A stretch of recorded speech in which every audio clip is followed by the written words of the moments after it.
હલચલ ટીવી ન્યૂઝની પહેલ અને ધારાસભ્યની સક્રિયતાને પગલે નર્મદા જિલ્લાના રામપુરા ઉત્તર વાહિની તટ ઉપર 2 બ્રિજ નિર્માણની સરકારની મંજૂરી। આગામી સમયમાં પરિક્રમા સરળ બનશે, સાથે 18 કિલોમીટરના માર્ગ ઉપર રિવરફ્રન્ટની માંગ।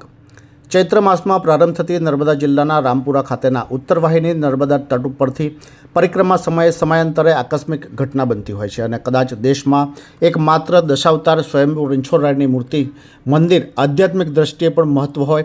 1 વર્ષ પૂર્વે હલચલ ટીવી ન્યૂઝ દ્વારા સદર તટ તથા મંદિર સ્થળે વિકાસ સુવિધાઓ ઉપલબ્ધ કરવામાં આવેના અહેવાલ પ્રસિદ્ધ કર્યા હતા।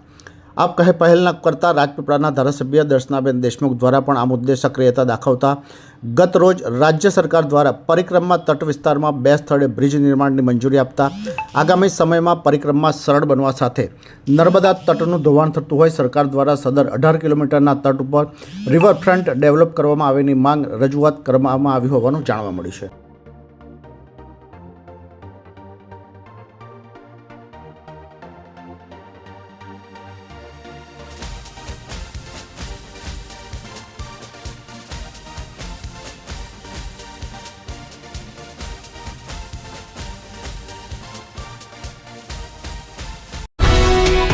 ये है हलचल टीवी नेटवर्क और आप देख रहे हैं हलचल टीवी न्यूज़।